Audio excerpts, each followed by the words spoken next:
So what exactly does this mean? Could we eventually see the U.S. returning to the nuclear deal?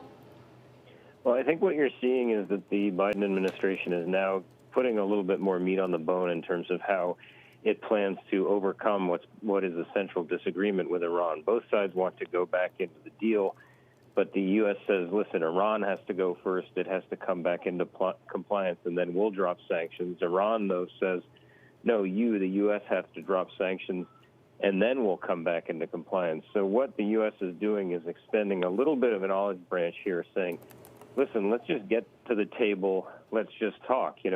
Several years ago, it was a huge deal to even think of the notion that the U.S. and Iran would talk. That was considered a major concession. They did then do the nuclear deal, and it fell apart. So they're just trying to get the ball rolling while also saying that we're still very early in what's going to be a long, tortuous process. So the walking back of the snapback on sanctions, Nick, do we interpret this as something of an olive branch to try and move the process forward? Well, I think what you're seeing is the U.S. is looking for ways to offer little concessions to Iran without having to let go of its ultimate leverage, which is sanctions chiefly on Iran's ability to sell oil.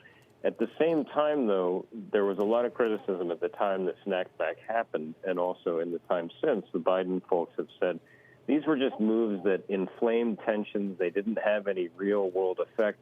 They just made everybody angry and essentially isolated the U.S., and they didn't achieve anything. You couldn't really do snapback if all the other countries on the Security Council, 14 other countries, all disagreed with you and refused to enforce that. So what they're saying is, listen, we're just going to get back to normal and try to find some way toward negotiation.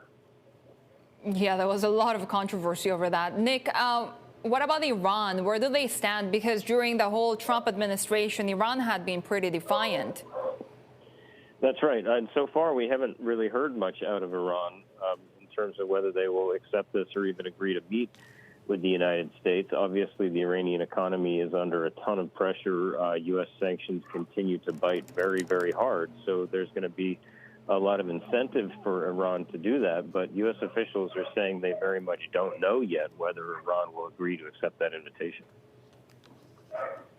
Are these perception of concessions, Nick, is this going to be something that's welcomed in Washington, or is there also the domestic pressure of how the Biden administration moves forward? Well, that already we're seeing criticism from Republicans in Congress who were opponents of the deal to begin with and are worried that the Biden administration is going to give away the store. So you've already started to see, based on today's move, some criticisms from Republicans saying, listen, we always knew this is what they wanted to do, and now you see the proof is in the pudding. They want to give everything away. We asked senior administration officials on a call with reporters a couple hours ago, what do you make of that criticism? And the response was, this is not a concession to Iran. It's a concession to common sense. We've got to get the ball rolling. We aren't giving anything away. The sanctions remain in place. So they're very much saying that criticism is unwarranted.